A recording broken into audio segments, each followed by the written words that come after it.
You're welcome in Poonch Live.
کرے ہور کیڑا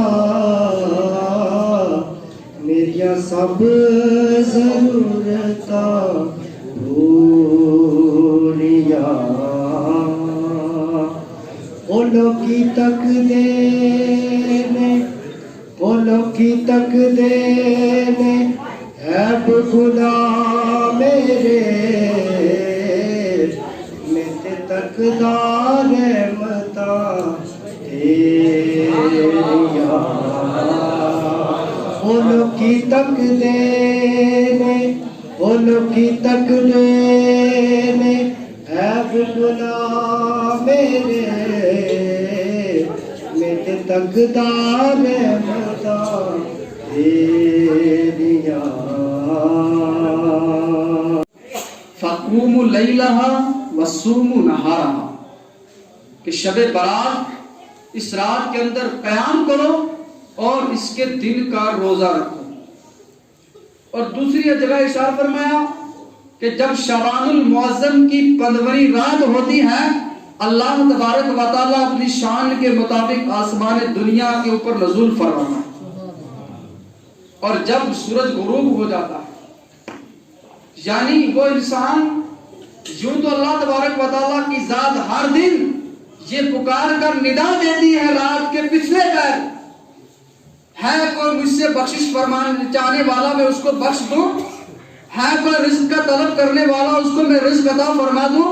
اس طرح یہ ندا آتی رہتی ہے. لیکن آج کی شب گنہگاروں کے لیے یہ ندا کب آ رہی ہے؟ غروب آفتاب سے لے کر طلوع صبح صادق تک یہ ندا آ رہی ہے, اے گنہگاروں آؤ میری بارگاہ میں میں تمہارے گناہوں کو بخش دوں گا. ایک مصیبت زدہ آؤ میری بارگاہ میں میں تمہیں اس مصیبت سے نجات دوں گا. اے بے رزقو یعنی جو محتاج ہیں میری بارگاہ میں آ جاؤ, مجھ سے سوال کرو, میں تمہارے سوال کا مطابق عطا فرماؤں گا. اور اللہ تبارک و تعالیٰ کی طرف سے یہ ندا کب تک آتی رہتی ہے؟ صبح صادق تک یہ ندا آتی رہتی ہے. اور یہ بھی ارشاد فرمایا دوسری جگہ حدیث مبارکہ کے اندر آتا ہے کہ یہ ندا آتی رہتی ہے. اور اللہ تبارک و تعالیٰ اس شعبان المعظم کی 15ویں شب میں قبیلہ بنو کلب کی بکریوں کے بالوں کی تعداد کے مطابق اپنے گنہگار بندوں کو بخش دیتا ہے. لیکن مسلمانوں قرآن بھی ارشاد فرماتا ہے قل یا عبادی الذین اسرفوا علی انفسہم لا تقنطوا برحمت اللہ ان اللہ یغفر الذنوب جميعا انہ هو الغفور الرحیم. اے میرے گنہگار بندو جنہوں نے اپنی جانوں پر ظلم کر لیا, اللہ کی رحمت سے نا امید مت ہو جاؤ.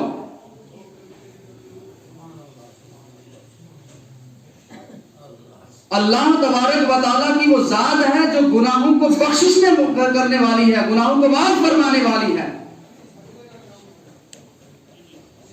لیکن جب اللہ کی بارگاہ میں بندہ یقین کامل سے آتا ہے اور اپنے گناہوں سے سچی توبہ کر لیتا ہے تو وہ اس طرح ہو جاتا ہے گویا کہ اس نے گناہ کیا ہی نہیں.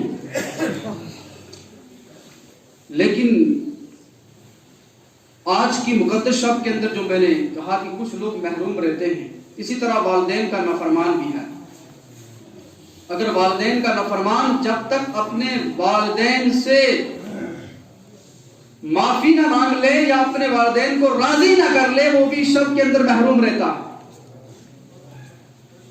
لیکن آج کی شب کے اندر آنے والوں میں اپنے بھائیوں سے بزرگوں سے یہ گزارش کروں گا کہ والدین کی رضا، والد کی رضا یہ رب کی رضا ہے اور والد کی ناراضگی یہ رب کی ناراضگی ہے. اور والدہ جو بچے کے لیے کتنی محنت مشقت کرتی ہے، اس کو پالتی، اس کی ہر طرح سے اس کو آسائش پہنچانے کے لیے کوشاں لیتی ہے. لیکن آج ایک ایسا ماحول برپا ہو گیا ہے، یورپی تہذیب نے، مغربی تہذیب نے وہ دور ہمیں دکھلا دیا. والدین سے بچے دور ہیں. والدین کو جس اسٹیج پہ بچوں کی ضرورت ہوتی ہے اس اسٹیج پر پہنچنے کے بعد بچے والدین سے دور ہو جاتے ہیں. لیکن مسلمانوں، والدین نے ان بچوں کے لیے گھر بنایا، سب کچھ کیا. ہمیں اور آپ کو اپنے والدین کا خیال رکھنے کی ضرورت ہے.